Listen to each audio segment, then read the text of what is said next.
नमस्कार दोस्तों, the smart visit classes में आप सभी का स्वागत है। तो हम लोग फिर से आ चुके हैं। जो हम लोगों ने कल चैप्टर शुरुआत किया था एनसीईआरटी का, चैप्टर 6 व्यापारी राजा और शिल्पी जन, तो उसी का हम लोग सेकेंड पार्ट लेकर के आए। कल हम लोगों ने पढ़ा था जो व्यापारी थे, मंदिर नगर बसाए जा रहे थे, मंदिर नगरों का निर्माण किया गया, जिसमें बहुत सारे नगरों के बारे में आप लोगों ने अध्ययन किया था। बहुत सारे छोटे छोटे नगर आप लोगों को देखने को मिले थे। और उसके अलावा नगरों के साथ साथ आपने इसमें देखा था कि मंदिर नगर को बनाया जाने लगा था।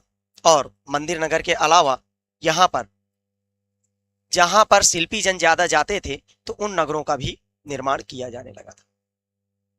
यहाँ पर किस प्रकार से नगर बनते थे, अब बड़े नगर और छोटे नगर, कैसे बड़े नगर और छोटे नगरों का निर्माण हुआ उसके बारे में हम लोग देख लेते हैं। जो बड़े नगर थे, बड़े नगर कैसे कार्य करते थे, छोटे नगरों में कैसे शिल्पी जन हुआ करते थे।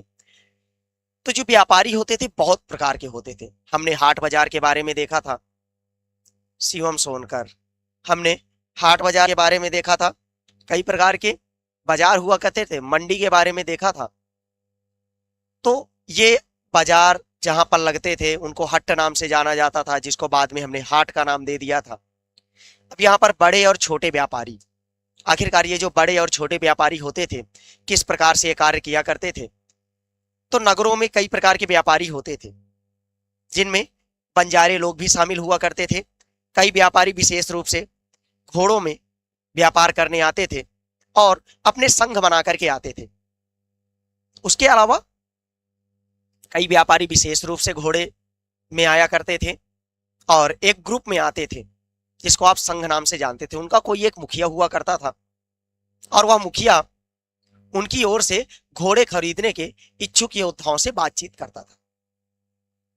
अब जो संघ आया है, संघ का एक मुखिया हुआ करता था और मुखिया ही बातचीत करता था कि जो घोड़े खरीदेगा, जो व्यापारी है, व्यापारी किस तरीके से व्यापार कर रहा है, उन चीजों के बारे में बातचीत करता था।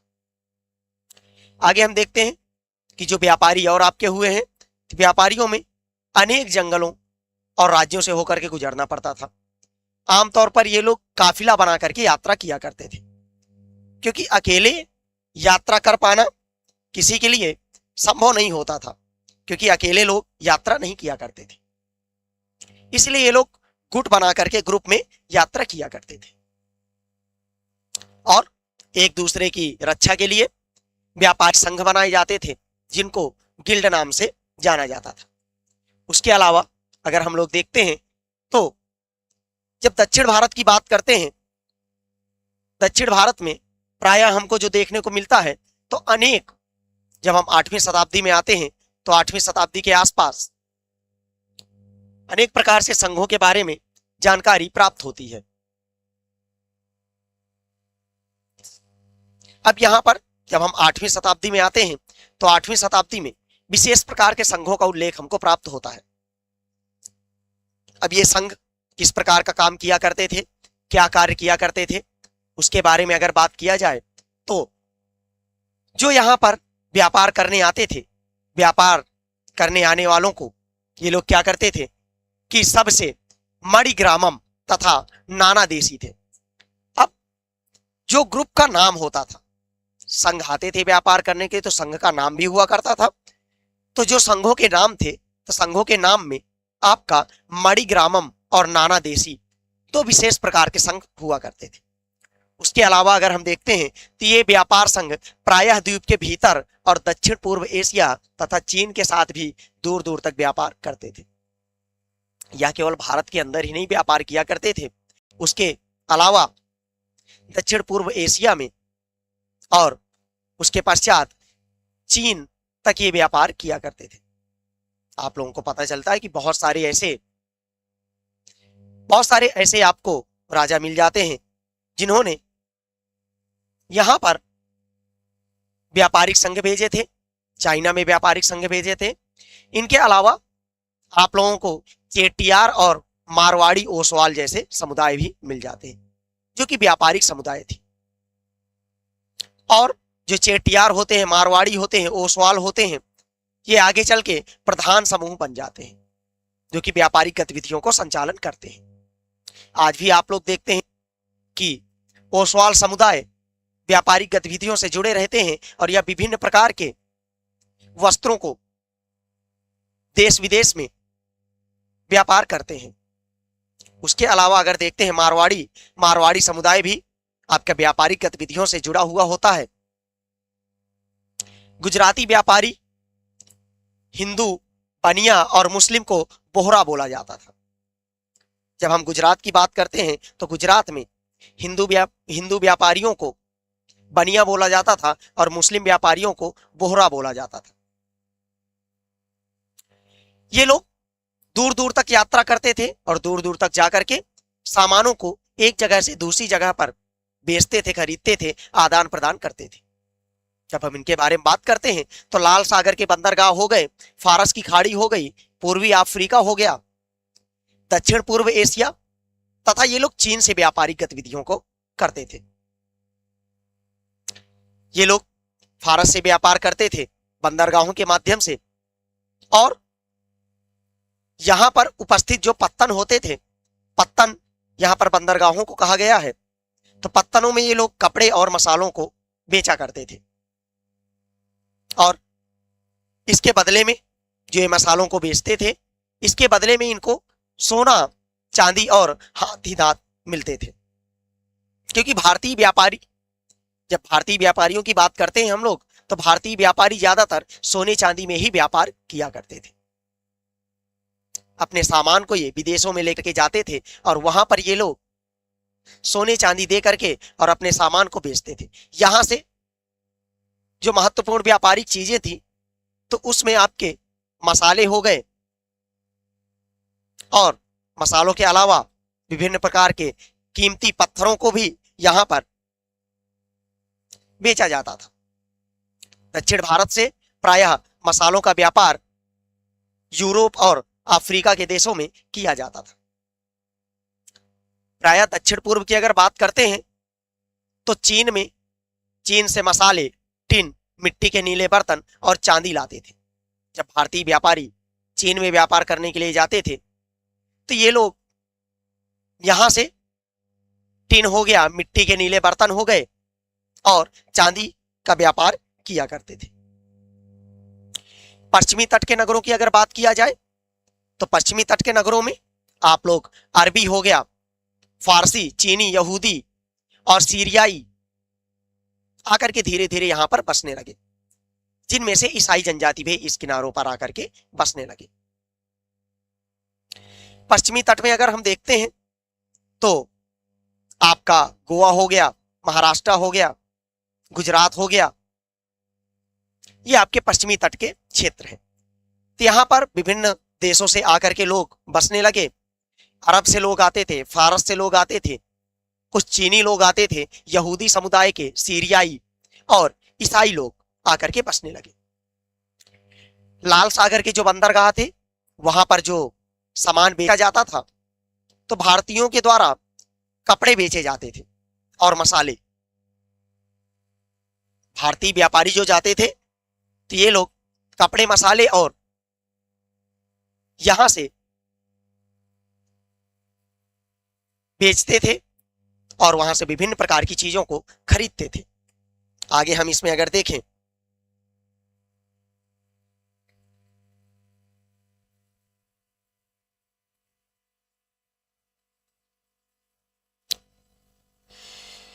तो यहां पर जो व्यापारिक गतिविधियां की जाती थी, जो व्यापार इनके द्वारा किया जाता था,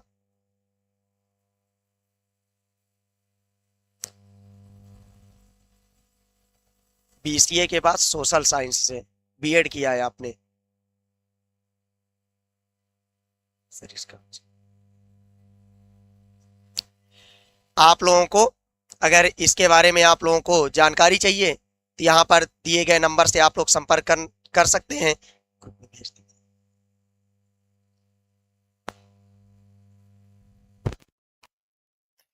तो चलिए इसमें हम लोग अगर देखते हैं तो जो आप लोग व्यापारिक गतिविधियां करते थे तो जो लाल सागर के पास से व्यापार किया जाता था, तो वहां पर ये लोग, इटालवी लोग यहां से व्यापार किया करते थे, भारतीय सामानों को खरीदा करते थे। उसके अलावा जब हम देखते हैं तो वहां से वे आगे उन्हें यूरोपीय बाजारों में पहुंचाते थे। यहां से वो लोग लाल सागर से चीजों को खरीदते थे और खरीदने के पश्चात जब लाल सागर की जो बंदरगाह होते थे यहां से खरीदते थे और ये जाकर के यूरोपियन जो यूरोप में देश थे वहां पर ये लोग इन मसालों को और इन सामानों को बेचा करते थे। जो उष्णकटिबंधीय जलवायु होती है उसमें उगाए जाने वाले जो मसाले होते हैं, काली मिर्च हो गया, दालचीनी हो गया, जायफल हो गया, सौंठ हो गया, इनको यूरोप में बहुत ही ज्यादा इनकी मांग थी। जब यूरोपीय व्यंजनों की बात करते हैं तो वहां पर इनका बहुत अधिकाधिक प्रयोग किया जाता था। और जो उष्णकटिबंधीय क्षेत्र है तो हमारा दक्षिण भारत का क्षेत्र, यहां पर मसालों को बहुत अधिक मात्रा में उपजाया जाता है। और भारतीय सूती कपड़ा बहुत ही अच्छा होता है। जो भारतीय सूती कपड़ा होता है वह बहुत ही अच्छा होता है। उसके अलावा ये चीजें यूरोपीय व्यापारियों को धीरे धीरे भारत तक खींच लाती हैं।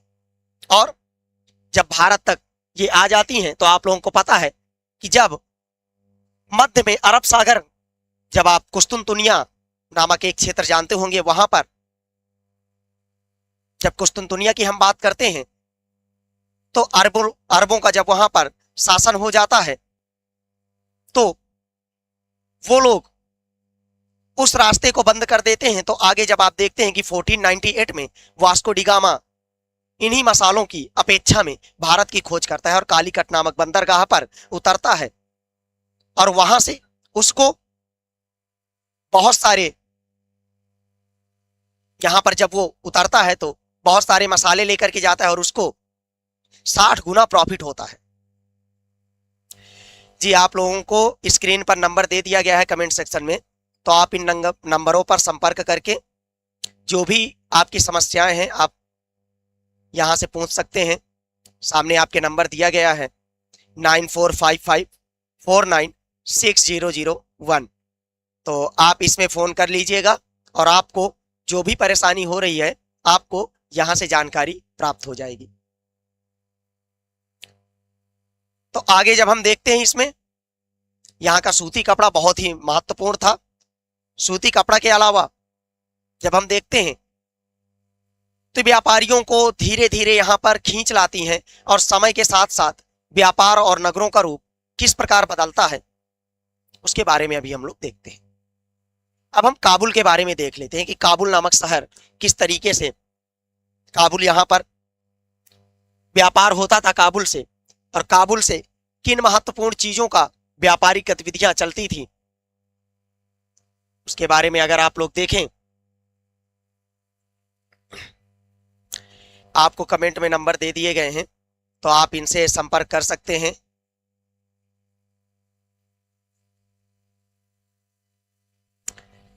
तो चलिए आगे हम इसमें देखते हैं कि काबुल में क्या क्या चीजों को व्यापारिक गतिविधियों के माध्यम से यहां पर किया जाता था।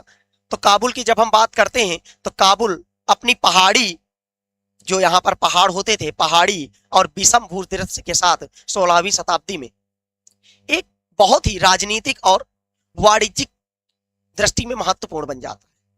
यहाँ पर विभिन्न प्रकार की राजनीतिक गतिविधियों को किया जाता है। राजनीतिक गतिविधियों के पश्चात यहाँ पर व्यापारिक गतिविधियां भी की जाती हैं। क्योंकि राजनीतिक गतिविधियों का यह केंद्र कैसे बन जाता है, क्योंकि इसके जब हम पश्चिम में देखते हैं तो पश्चिम में हिंदू कुश पर्वत पाते हैं और हिंदू कुश पर्वत इसकी सुरक्षा करता है और यहाँ पर विषम प्रकार का भूदृश्य देखने को हमको मिलता है। और काबुल और कांधार, जो आप लोग सिल्क रूट जानते हैं, सिल्क रूट से जुड़े हुए थे। जब हम काबुल और कांधार के बारे में जानते हैं तो काबुल और कांधार आपके सिल्क रूट में से जुड़े हुए थे। साथ ही यहां पर मुख्य रूप से घोड़ों का व्यापार किया जाता था और यहाँ पर बहुत ही अच्छे घोड़े यहाँ पर मिलते थे। जब हम बात करते हैं, जब हमको पता चलता है 17वीं शताब्दी में एक हीरो का सौदागर था, क्या नाम था? ट्रेवियर। जब हम बात करते हैं ट्रेवेनियर, उसने अनुमान लगाया था कि काबुल में घोड़े का व्यापार प्रतिवर्ष 30,000 रुपयों का होता था, क्योंकि यहां पर सबसे अधिक घोड़ों का व्यापार ही होता था। या हीरो के व्यापारी के साथ साथ जब हम ट्रेवियर की बात करते हैं, जिसका बेप्टिस्टे ट्रेवेनियर नाम है, तो या इसकी एक पुस्तक भी हमको जानने को मिलती है, पुस्तक के बारे में भी हमको जानकारी प्राप्त होती है। और उसने अनुमान लगाया था कि लगभग 30,000 रुपयों का होता था। उन दिनों में जो ये 30,000 रुपए हैं, एक बहुत बड़ी रकम समझी जाती थी। काबुल से मेवे हो गए, खजूर हो गए, गलीचे हो गए, रेशमी कपड़े हो गए और ताजे फल ऊंटों पर लाद कर लाया जाता था और इस महाद्वीप के अन्य भागों पर बेचा जाता था। इसके अलावा गुलाम की भी यहां पर बिक्री की जाती थी। किनकी? गुलामों की भी बिक्री की जाती थी।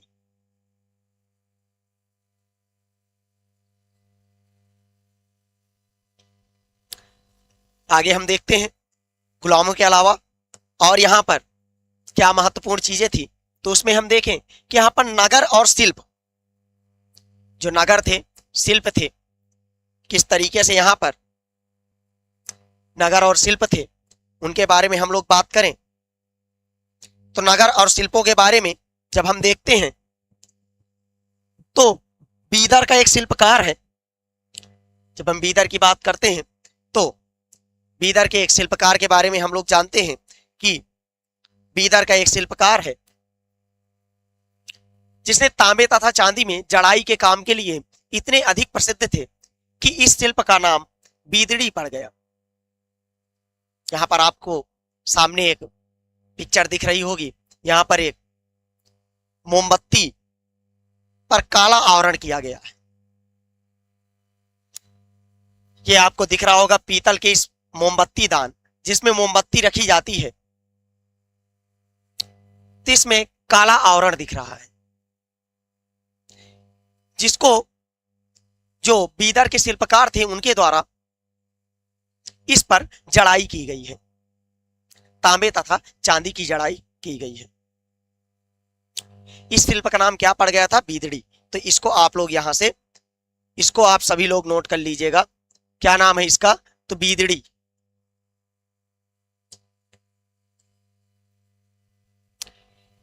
पांचाल अर्थात विश्वकर्मा समुदाय, जो पांचाल होते हैं उनको विश्वकर्मा समुदाय माना जाता है। जिसमें कौन कौन से आते हैं? तो पांचाल में आपके सुनार हो गए, कसेरे हो गए, लोहार हो गए, राजमिस्त्री हो गए और बढ़ई। ये लोग किसमें माने जाते हैं? तो ये सब लोग आपके पांचाल में माने जाते हैं। उसके अलावा जब हम देखते हैं कि मंदिरों के निर्माण के लिए ये सारे आवश्यक होते थे। मंदिरों के अलावा ये लोग बड़े बड़े राजभवनों का निर्माण करते थे, राजमहलों का निर्माण करते थे, तालाबों का निर्माण करते थे, जलाशयों का निर्माण करते थे और इन सब के निर्माणों में ये लोग अपनी महत्वपूर्ण भूमिका अदा करते थे। इसी प्रकार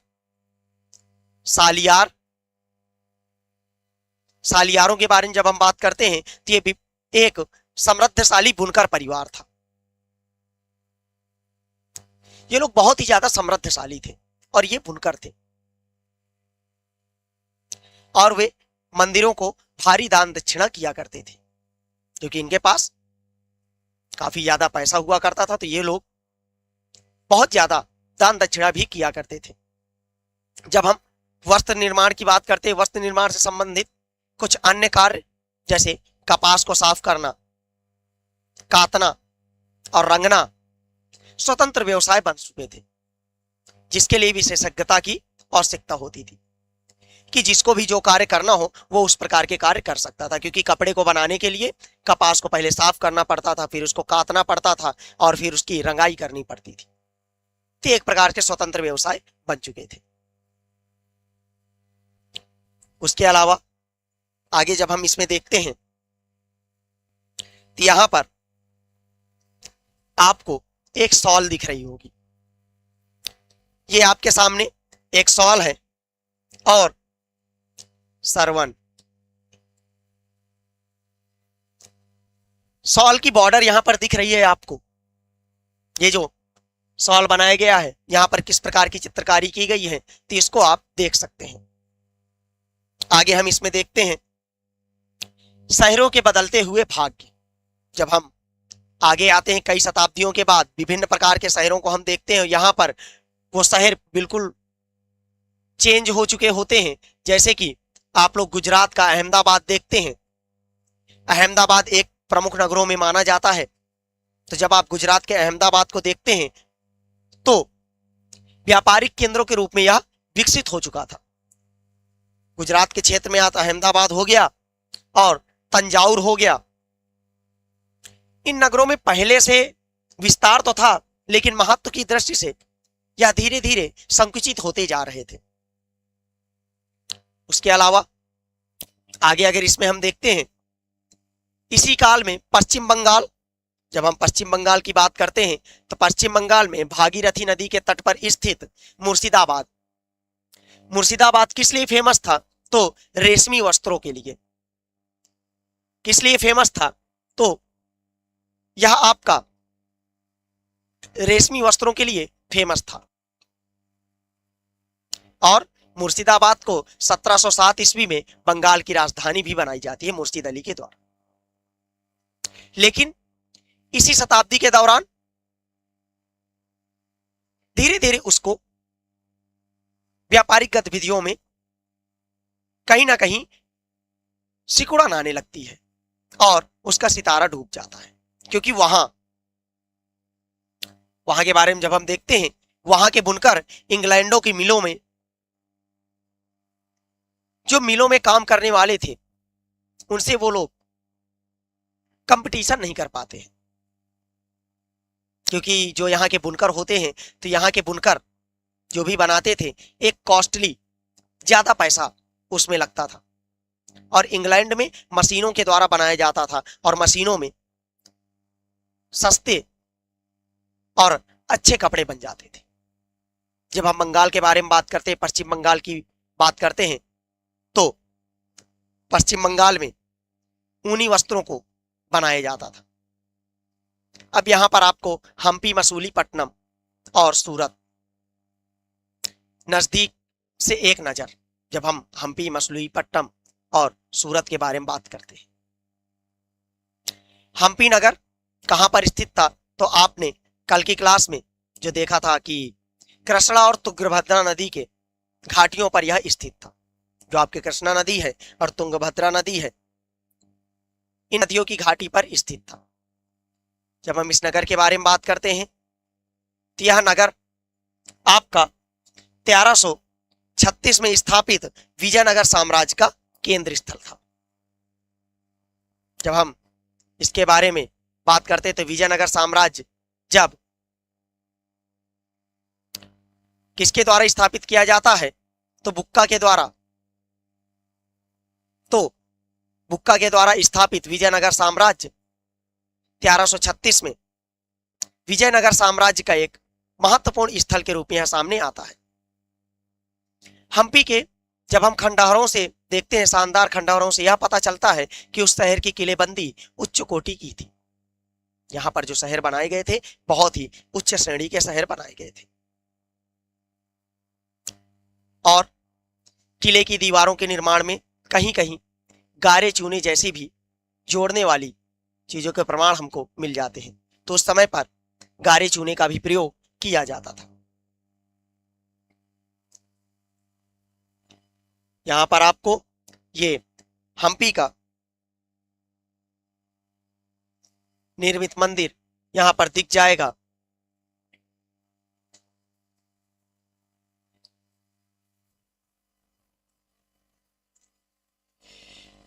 यहां पर जब आप इस पिक्चर को देखते हैं तो यहां पर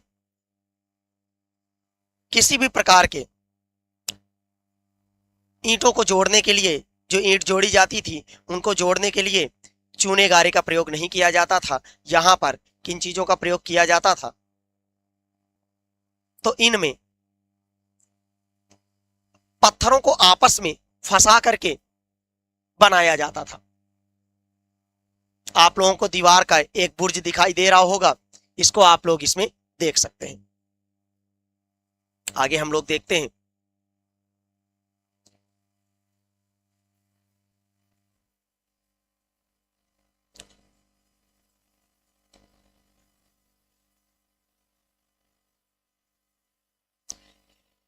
एक किलाबंद नगर, किस प्रकार से एक जो किलाबंद नगर होता था और वहां पर किस प्रकार से किलेबंदी की जाती थी, तो उसके बारे में अगर हम लोग देखें तो एक किलाबंद नगर, एक पुर्तगाली यात्री डोमिंगो पेज, जब हम डोमिंगो पेज के बारे में बात करते हैं तो 16वीं शताब्दी का व्यापारी है और यह हम्पी नगर का वर्णन इस प्रकार से करता है। अब हम्पी नगर के बारे में यह बताता है कि गोवा से आने वाले लोग जिस प्रवेश द्वार से गुजरते हैं उस द्वार के भीतर राजा ने एक अत्यंत सुदृढ़ प्राचीरबद्ध नगर बसा रखा है, जो दीवारों और बुर्जों से सुरक्षित है और ये दीवारें अन्य नगरों की दीवारों जैसे नहीं है, बल्कि बहुत मजबूत राजगिरी का ऐसा नमूना है जो अन्य भागों में बहुत कम देखने को मिलता है। उसके भीतर उसी रीति से बनाए गए भवनों की अत्यंत सुंदर कतारें हैं, जिसकी छतें सपाट चपटी हैं। यहां पर वर्णन किया गया है आपके किस प्रकार से हम्पी नगर को बसाया गया था। जब हम इसके बारे में बात करते हैं कि विजयनगर साम्राज्य ने किस प्रकार से यहाँ पर व्यवस्थाएं की थी, तो अपने शासनकाल में विजयनगर के शासकों ने जलाशयों, नगरों के जो जलाशय होते थे, नगर होते थे, जलाशय नहरों के निर्माण में काफी रुचि ली थी। जब हम मालदेवी नदी के बारे में बात करते हैं तो मालदेवी नदी के ऊपर 1.37 किलोमीटर लंबे मिट्टी के बांध वाले जो अनंतराज सागर जलाशय का निर्माण हुआ था। क्या कितना लंबा बांध था, तो इसके बारे में अगर हम जाने तो 1.37 किलोमीटर मिट्टी का बना हुआ यह बांध था और यह क्या नाम से जाना जाता है, तो अनंत सागर जलाशय। और कृष्णदेव राय ने एक बांध का निर्माण करवाया था, प्रस्तर बांध का। कहां पर करवाया था, तो यह पहाड़ियों के बीच में एक विशाल प्रस्तर बांध का निर्माण करवाया था, जहां से जल को नहरों के द्वारा बगीचों तथा खेतों की सिंचाई के लिए पहुंचाया जाता था। आगे हम इसमें देखें तो हम्पी की वास्तुकला विशिष्ट प्रकार की थी। वहां के शाही भवनों में भव्य मेहराब तथा गुंबद थे। मेहराब और गुंबद, मेहराब की आकृति कैसी होती है, तो मेहराब आपके ऐसे होते हैं, इसको आप मेहराब बोलते हैं, मेहराब और जो गुंबद। आगे हम इसमें देखते हैं वहां स्तंभों वाले कई विशाल कक्ष थे जिनमें मूर्तियों को रखने के लिए आले बने हुए थे। वहां सुनियोजित बाग बगीचे भी थे जिनमें कमल और तोड़ों की आकृति वाले मूर्ति कला के नमूने थे। विभिन्न प्रकार की मूर्तियों को यहां पर रखा जाता था। जब हम 16वीं शताब्दी के आसपास हम्पी नगर अपने समृद्धि काल में था और यहां पर व्यापारिक गतिविधियां काफी अधिक मात्रा में चलती थी। आगे इसमें जब हम देखते हैं तो यहां पर हम्पी का विट्ठल मंदिर आपको दिखाई दे रहा होगा।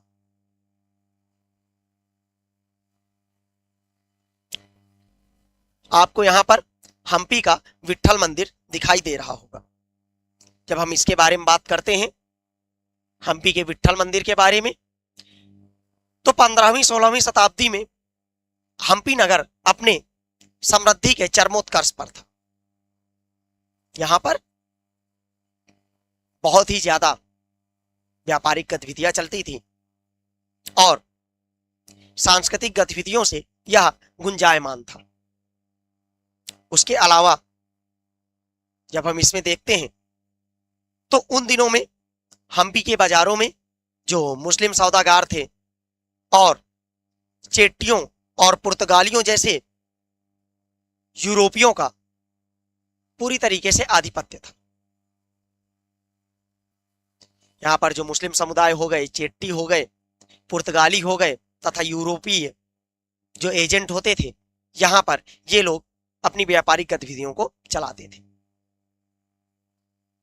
यहाँ पर जो आपको विट्ठल मंदिर दिखा हुआ है, यह पूरी तरीके से पत्थर से बना हुआ है। मंदिर सांस्कृतिक गतिविधियों के केंद्र थे और देवदासियां विरूपाक्ष मंदिर के अनेक स्तंभ वाले विशाल कक्षों में देव प्रतिमा तथा राजा प्रजाजनों के समक्ष नृत्य किया करती थी, जो देवदासी होती थी। हर एक मंदिरों में देवदासी हुआ करती थी। तो विरूपाक्ष मंदिर, शिव जी की मूर्ति वहां पर रखी हुई थी। विरूपाक्ष मंदिर में देवदासियां राजाओं और जो प्रजाजन होते थे उनके समक्ष नृत्य किया करती थी। महानवमी का जो पर्व होता था, जो आज आप लोग जानते हैं दक्षिण में नवरात्रि पर्व कहलाता है। जब आप दक्षिण भारत में जाते हैं तो वहां पर नवरात्रि पर्व नाम से आप लोग इसको जानते हैं। उन दिनों हम्पी में एक महत्वपूर्ण पर्व मनाया जाता था महानवमी के दिन। महानवमी में जब महानवमी की बात करते हैं तो एक मंच बनाया जाता था जिसको पुरातत्वविदों ने खोज निकाला है। महानवमी में निर्मित मंच को इन लोगों ने खोज निकाला है, जहां राजा अपने अतिथियों का स्वागत सत्कार किया करते थे। यहाँ पर आप लोगों को रथ मंदिर दिख रहा होगा। इसमें किस प्रकार से पहियों का निर्माण किया गया है, एक पत्थर से ही निर्माण किया गया है। इन सारी चीजों का आगे हम इसमें देखते हैं। और जो इनके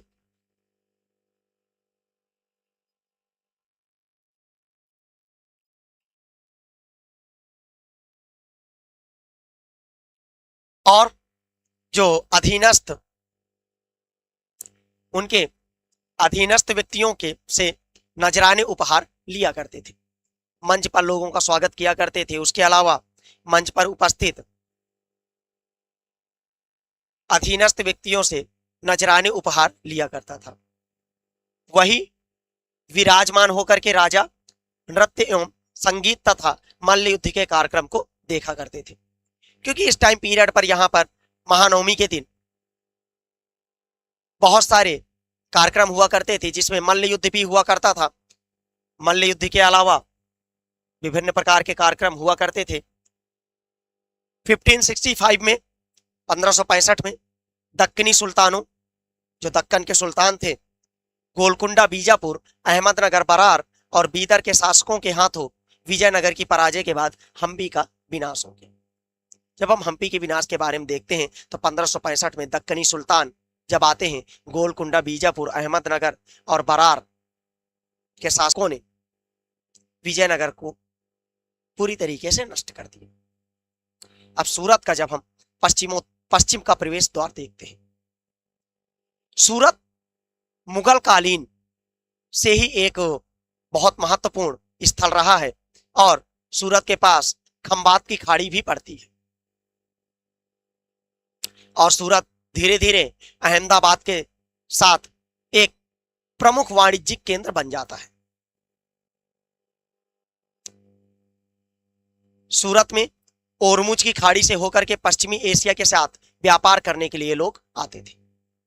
जो ओरमुज की खाड़ी थी वहां से होते हुए पश्चिमी एशिया से लोग व्यापार के लिए यहां पर आते थे और सूरत को मक्का का प्रस्थान द्वार भी कहा जाता था, क्योंकि मक्का मदीना की जो यात्राएं करते थे तो सूरत से ही ज्यादातर यात्राएं किया करते थे,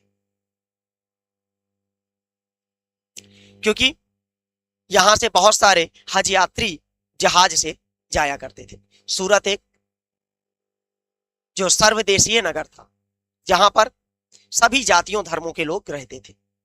जब हम 17वीं शताब्दी की बात करते हैं तो वहां पर पुर्तगाली हो गए, डच हो गए, अंग्रेज, सभी लोगों ने अपने कारखाने तथा माल गोदाम खोले। अंग्रेज इतिहासकार जब हम ओविंगटन के बारे में बात करते हैं, ओविंगटन ने 1689 में, ओविंगटन की बात करते हैं तो 1689 में सूरत बंदरगाह का वर्णन करते हुए उन्होंने लिखा है कि किसी भी एक वक्त पर भिन्न भिन्न देशों के औसतन 100 जहाज इस बंदरगाह पर लंगर डाले खड़े रहते हैं।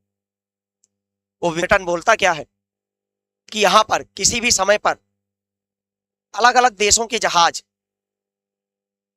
सैकड़ों जहाज यहां पर लंगर डाले खड़े रहते हैं, बहुत सारे जहाज यहां पर रहते हैं। उसके अलावा सूरत में एक ऐसी अनेक दुकानें थी जो सूती कपड़ा थोक और फुटकर कीमतों पर बेचती थी, क्योंकि वहां पर व्यापारिक गतिविधियां हुआ करती थी। तो व्यापारिक गतिविधियों के अलावा यहां पर कपड़ों का व्यापार भी अपने चरम सीमा पर था। थोक में भी खरीदे जाते थे, थोक में भी बेचे जाते थे। उसके अलावा जब हम देखते हैं तो सूरत के वस्त्र अपने सुनहरे गोटा किनारियों, जिसको आप जरी बोलते हैं, उसके लिए प्रसिद्ध थे, क्योंकि सूरत में विभिन्न प्रकार के कपड़े बनाए जाते थे। यहां पर साड़ियों का उत्पादन अधिक मात्रा में किया जाता था। यहां पर पश्चिमी एशिया, अफ्रीका और यूरोप से लोग आते थे और यहां पर अपने सामान को बेचते थे, खरीदते थे। राज्य ने विश्व के सभी भागों से नगर में आने वाले लोगों की आवश्यकताओं को पूरा करने के लिए यहां पर विभिन्न प्रकार के विश्राम गृह भी बनाए गए थे। यहां पर विशाल भवन, भव्य भवन और असंख्य मनोरंजन स्थल थे, जहां पर लोग क्रीड़ा या फिर मनोरंजन किया करते थे। सूरत में काठियावाड़ी सेठों और महाजनों ने अपनी कंपनियां बसा रखी थी। काठियावाड़ी सेठों ने अपनी कंपनियों को बसा रखा था। सूरत में ज्यादातर जो व्यापार होता था तो जारी की गई हुंडियों को दूर दूर तक मिस्र में काहिरा, इराक में बसरा और बेल्जियम में एंटवर्प के बाजारों में मान्यता प्राप्त थी। यहां से जो जरी जाती थी, जरी जो होता है गोटा और किनारियों, जो साड़ियों में गोटा और किनारे में बनाई जाती हैं कलाकृतियां, तीन को मिस्र के काहिरा हो गया, इराक के बसरा हो गया और बेल्जियम के एंटवर्प के बाजारों तक इनको भेजा जाता था। किंतु 17वीं शताब्दी के अंतिम वर्षों में सूरत का भी अधः पतन प्रारंभ हो जाता है और इसके कई कारण थे। कारण क्या थे कि मुगल साम्राज्य का पतन, जैसे मुगल साम्राज्य का पतन होता है तो बाजारों, जो बाजार होती हैं, बाजारों की जो उत्पादकता होती है उसमें हानि होती है और पुर्तगालियों द्वारा समुद्री मार्गों पर नियंत्रण हो जाता है। जो पुर्तगाली होते हैं, पुर्तगालियों ने समुद्री मार्गों पर नियंत्रण कर लिया होता है और बंबई से प्रतिस्पर्धा, जो मुंबई है, मुंबई से प्रतिस्पर्धा, क्योंकि मुंबई ब्रिटिश काल में एक व्यापारिक गतिविधि का केंद्र, एक महत्वपूर्ण केंद्र के रूप में सामने आता है। और मुंबई में ही 1668 में, 1668 में अंग्रेजों ने, जो ईस्ट इंडिया कंपनी थी, ईस्ट इंडिया कंपनी ने अपना मुख्यालय स्थापित कर लिया था। और इसी कारण से जो आपका सूरत है, सूरत का आधा पतन चालू हो जाता है और आज एक सूरत प्रसिद्ध जो कपड़ों के उत्पादन के लिए माना जाता है।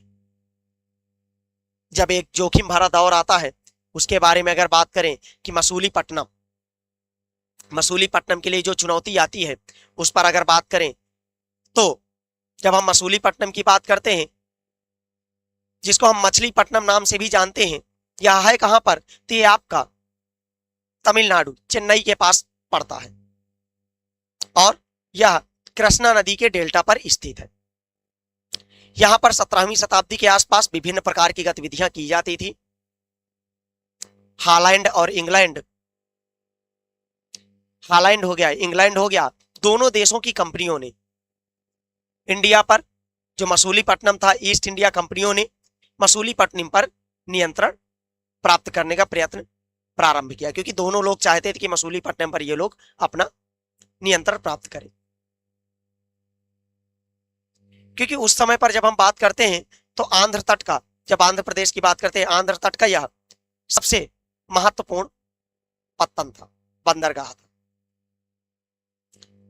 मसूलीपट्टनम के किले के बारे में बात करें तो मसूलीपट्टनम का किला हालैंड वासियों ने बनाया था।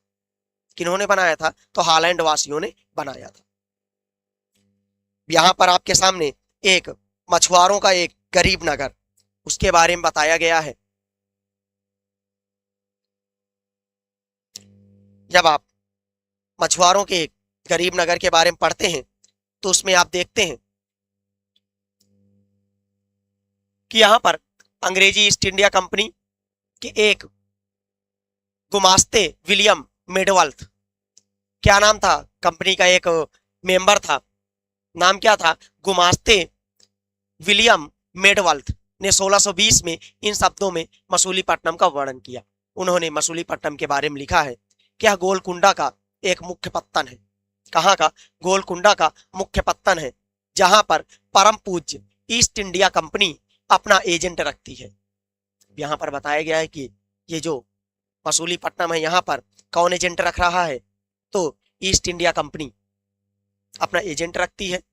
यह एक छोटा नगर है पर घना बसा हुआ है, बिना किसी चार दीवारी के और खराब तरीके से बना हुआ। ना ही यह अच्छी जगह स्थित है। इसके सभी जल स्रोत खारे पानी के हैं।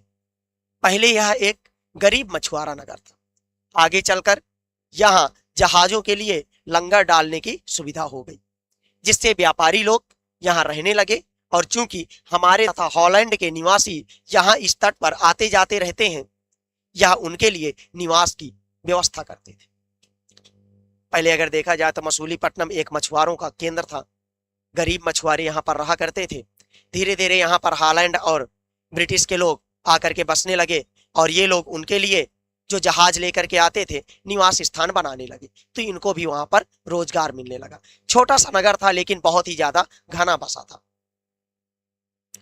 गोलकुंडा के गुप्त शाही शासकों ने, जो गोलकुंडा के गुप्त शाही शासक थे,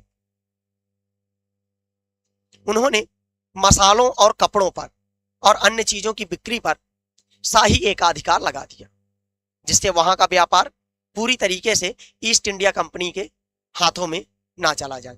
क्योंकि उनको यह बहुत ही ज्यादा डर था कि कहीं यहाँ का जो पूरा व्यापार है ईस्ट इंडिया कंपनी के हाथों में ना चला जाए, तो यहाँ पर एकाधिकार लागू कर दिया। और विभिन्न प्रकार के व्यापारी जो होते थे, व्यापारिक समूह हो गए,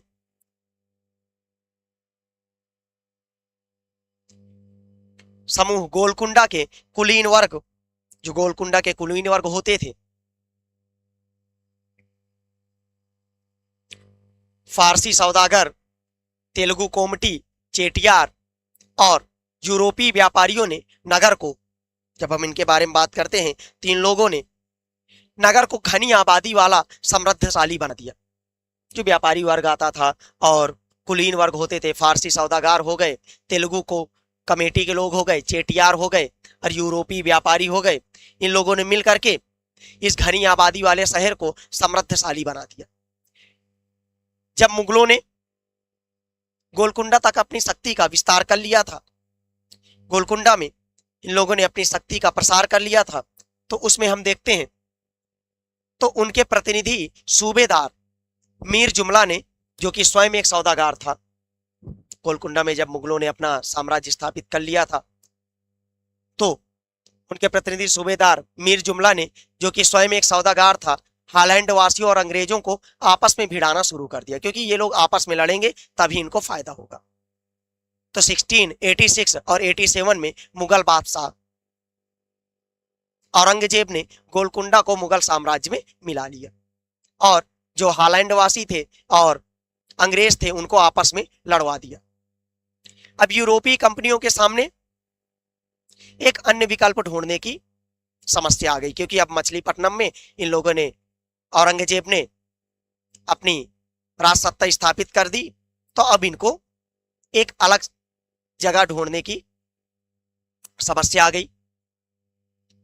कंपनी के नई नीति के अंतर्गत केवल इतना ही पर्याप्त नहीं था कि पत्तन भीतरी प्रदेश के जो उत्पादन केंद्र है उनसे संबंध बनाए रखे, क्योंकि जो नई नई नीतियां आई थी उनके अंतर्गत सिर्फ यही नहीं था कि ये लोग नए संबंध बनाए रखें, बल्कि इस बात पर भी आवश्यकता महसूस की गई कि कंपनी के जो नए केंद्र हैं एक साथ राजनीतिक, प्रशासनिक और वाणिज्यिक भूमिकाएं भी अदा करें, और ये लोग उन्हीं क्षेत्रों पर अपना स्थापत्य करते थे। जब हम कंपनी के व्यापारी के बारे में बात करते हैं तो इन लोगों ने बंबई हो गया, कलकत्ता हो गया, मद्रास हो गया, वहां पर ये लोग चले गए। और जब ये लोग वहां चले गए तो धीरे धीरे जो मसूलीपट्टनम है अपने व्यापार और समृद्धि को खो बैठा, और 18वीं शताब्दी के दौरान पूरी तरीके से यह पतन हो गया, और छोटे छोटे से जीर्ण शीर्ण नगर में अब यहाँ पे छोटे छोटे शहर बचे हैं जहां पर कुछ भी अब ज्यादा नहीं बचा हुआ है। आगे हम इसमें देखते हैं कि नए नगर और जो व्यापारी हुए हैं, जो नए नगर आते थे और जो व्यापारी आते थे। नए नगर और व्यापारी,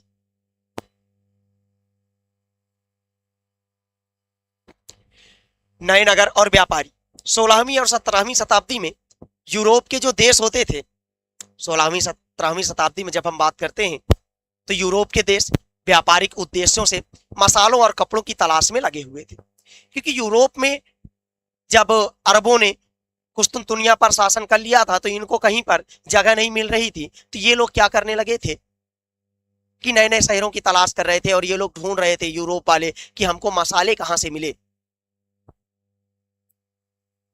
और यूरोप में उस समय पर स्पेन और पुर्तगाल दो ही एक शक्तिशाली राज्य हुआ करते थे।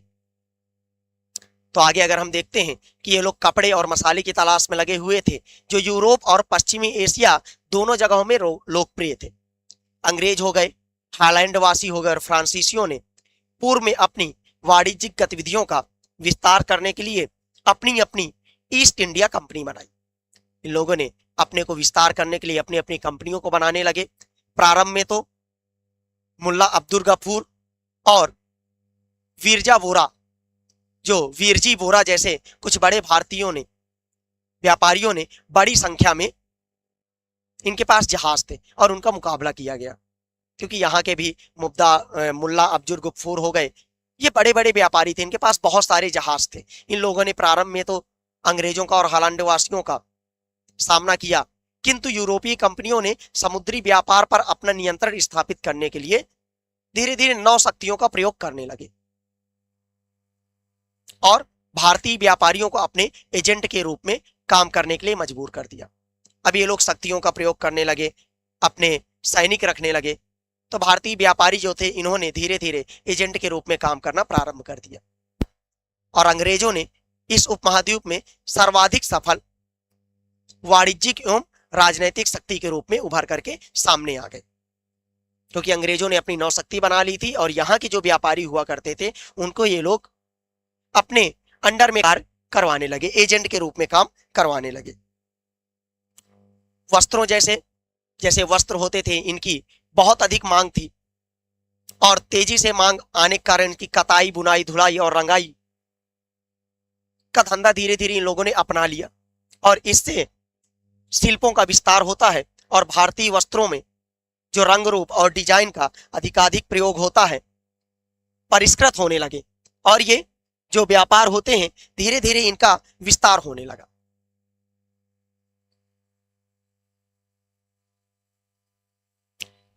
किंतु इस काल में शिल्पकारों की स्वतंत्रता घटने लगी, और जो शिल्पकार होते थे इनकी स्वतंत्रता धीरे धीरे घटने लगी। शिल्पी जन पेशगी की प्रणाली पर काम करने लगे कि अब जितने घंटे उनको काम करना है, इसका पेशगी होता क्या आखिरकार, जिन्होंने जिन यूरोपीय एजेंटों से पहले पेशगी ले ली थी उन्हीं के लिए कपड़ा बुनना होगा। इसमें यह होता था कि अगर एडवांस में जो पैसा ले लेते हैं, तो अगर एडवांस में किसी ने ले लिया है तो अब उनके लिए भी इनको काम करना होगा, और किसी दूसरे के लिए लोग कार्य नहीं कर सकते। उसके अलावा अब बुनकरों को अपना कपड़ा या बुनाई के नमूने बेचने की स्वतंत्रता नहीं थी, क्योंकि अब सिर्फ ये लोग कपड़ों का उत्पादन करके अंग्रेजों को दिया करते थे, अंग्रेज उसका व्यापार किया करते थे। ये लोग खुद का कपड़ा नहीं बना सकते थे और कंपनियों के एजेंटों द्वारा निर्धारित की हुई डिजाइन के कपड़े उनके मांग के अनुसार उनको देना पड़ता था।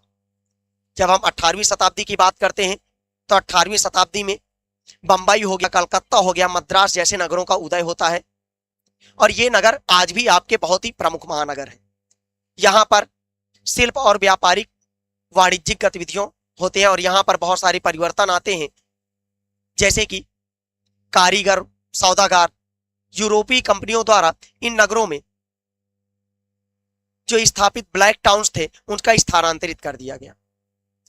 ब्लैक टाउन्स क्या थे? ब्लैक का मतलब होता था यहां पर जो देसी व्यापारी थे, जो भारत के व्यापारी थे और शिल्पी जन थे, इनको ब्लैक टाउन्स बोला जाता था। और जबकि जो गोरे शासक और यहां पर जो अंग्रेज शासक हुआ करते थे, ये लोग कहां पर रहा करते थे? तो ये लोग फोर्ट सेंट जॉर्ज, जो फोर्ट सेंट जॉर्ज और कलकत्ता में फोर्ट सेंट विलियम, मद्रास में कौन सा था इनका किला, यहां पर ये लोग रहा करते थे, तो मद्रास में फोर्ट सेंट जॉर्ज और कलकत्ता में फोर्ट सेंट विलियम। यहां पर इन लोगों ने अपने आवास बनाए और 18वीं शताब्दी में अपनी जो शिल्प कलाओं हैं और वाणिज्यिक कहानियां, वाणिज्यिक गतिविधियों को इन्होंने आगे बढ़ाया। आपको यहां पर एक मुंबई की प्रारंभिक जो इन लोगों ने कोठियां बनाई थी उनको आप यहां पर देख सकते हैं, किस प्रकार से ये लोग निर्माण किया करते थे। फिर वास्को डी गामा और क्रिस्टोफर कोलंबस के बारे में हम लोग जब देखते हैं कि 15वीं शताब्दी में 1498 में जब वास्को डी गामा, पहले तो क्रिस्टोफर कोलंबस निकलता है, क्रिस्टोफर कोलंबस के बारे में जब पता चलता है कि यह निकलता है भारत की खोज के लिए और यह पहुंच जाता है अमेरिका, तो यह अमेरिका के लोगों से पूछता है कि मैं कहां पर पहुंचा हूं, तो अमेरिका के लोग बोलते हैं कि यह वेस्ट है और इंडिया को ढूंढने के तुमको कहां जाना चाहिए? ईस्ट में जाना चाहिए। इसी कारण से जिस स्थान पर वह उतरता है उसका नाम वो क्या रखवा देता है? West Indies. और बोला जाने लगता है कि उसने अमेरिका की खोज की, कोलंबस। और जब वास्को डी गामा की बात करते हैं तो 1498 में वह भारत की खोज करता है और भारत की खोज नहीं करता है, भारत के जो व्यापारिक मार्ग की खोज करता है। बहुत दफा हम लोगों को इस चीज का कंफ्यूजन होता है कि उसने भारत की खोज की थी, उसने भारत में आने वाले व्यापारिक मार्ग की खोज की थी। तो इसके बारे में अगर देखा जाए 15वीं शताब्दी में यूरोपीय नाविकों के द्वारा समुद्री मार्ग खोजने के अभूतपूर्व कार्य किए गए। उनमें से अनेक नाविक भारतीय उपमहाद्वीप तक पहुंचने का मार्ग खोजने और मसाले प्राप्त करने की इच्छा से प्रेरित थे। ये लोग किस लिए खोज रहे थे? क्योंकि इनका कुस्तुनतुनिया वाला जो मार्ग था, थल स्थल से ये लोग आते थे, उसको बंद कर दिया गया था, जो कि अभी आपने पूर्व में पढ़ा कि काबुल से होकर के मार्ग जाता था और ये लोग व्यापार करते थे। जो पुर्तगाली नाविक था वास्को डी गामा, अटलांटिक महासागर के साथ साथ यात्रा करते हुए केप ऑफ गुड होप। अच्छा, केप ऑफ गुड होप क्या है कि जब आप अफ्रीका में देखते हैं सबसे निचला इलाका, उसको केप ऑफ गुड होप, जो कि आज आप लोग केप टाउन नाम से जानते हैं, दक्षिण अफ्रीका का केप टाउन नामक शहर, वहीं पर जब ये पहुंचता है तो ये बोलता है केप ऑफ गुड होप। जब आप निचले हिस्सों को देखते हैं उसको हम केप बोलते हैं और गुड होप यहां से आशा की किरण, इसी को वो बोलता है कि यहां से आशा की किरण दिखाई दे रही, क्योंकि वहां पर उसको एक भारतीय नाविक मिल जाता है, भारतीय व्यापारी मिल जाता है, जो उसको बोलता है कि हम तुमको भारत तक ले चलेंगे। और केप ऑफ गुड होप के बाद जब ये आगे पहुंचता है तो आगे हम इसमें देखते हैं निकलकर हिंद महासागर को पार करके भारत पहुंचा। उसे अपनी पहली यात्रा को पूरा करने में 1 वर्ष से भी अधिक समय लगा। वह 1498 में कालीकट पहुंचा और अगले वर्ष पुर्तगाल की राजधानी लिस्बन, कहां पर? लिस्बन लौट गया। इस समुद्री यात्रा के दौरान उसे 4 में से 2 जहाज नष्ट हो गए और 170 यात्रियों में से केवल 54 ही जीवित रहे। जब यह निकला था पुर्तगाल से तो वहां के शासक ने इसको 170 यात्री और 2 तोप और 4 जहाजों के साथ भेजा था और इसको बोला था कि जा करके तुम भारत की खोज करके आना। आगे हम इसमें देखते हैं कि इन प्रत्यक्ष खतरों के बावजूद जो मार्ग खोले और खोजे गए वे अत्यंत लाभकारी सिद्ध हुए। उसके बाद अंग्रेज, हालैंडवासी और फ्रांसीसी नाविकों ने उनका अनुकरण करना प्रारंभ कर दिया और भारत पहुंचने के लिए समुद्री मार्गों की खोज की एक अन्य सुपरिणाम निकला जिसकी किसी को आशा नहीं थी। एक इटालीवासी क्रिस्टोफर कोलंबस ने भारत पहुंचने का मार्ग खोजने के लिए अटलांटिक महासागर को पार करके पश्चिम की ओर यात्रा करने का निश्चय किया और उसका सोचना था कि चूंकि पृथ्वी गोल है इसलिए वह पश्चिम की ओर से भी भारत पहुंच सकता है और वह 1492 में वेस्ट इंडीज के तट पर पहुंचता है। वेस्ट इंडीज का नाम इसी भांति से पड़ा जैसे कि अभी हमने आपको बताया था। उसके पीछे स्पेन और पुर्तगाल के नाविक और विजेता भी वहां आते रहते हैं और उन्होंने मध्य और दक्षिण अमेरिका के बड़े बड़े भागों को अपने कब्जे में कर लिया। ये आपका था व्यापारी शिल्पी जन और जो अनेक प्रकार के आपके साम्राज्य हुए, व्यापारिक गतिविधियां हुई। अगला चैप्टर हमारा होगा जनजातियां, खानाबदोश और एक जगह बसे हुए समुदाय। किस प्रकार की जनजातियां थी, खानाबदोश जो कि खाने के लिए केवल जिंदा रहते हैं, जिनको खाने की बस आवश्यकताएं होती हैं उनको पूरा करने के लिए, और एक जगह पर बसे हुए जो समुदाय होते हैं। तो आज की क्लास को यहीं पर समाप्त करते हैं। बाकी कल हम लोग एक नए चैप्टर के साथ आप सबसे मिलते हैं 4 बजे। तो सभी लोग ऑन टाइम जुड़ जाइएगा। आज के लिए इतना ही, धन्यवाद।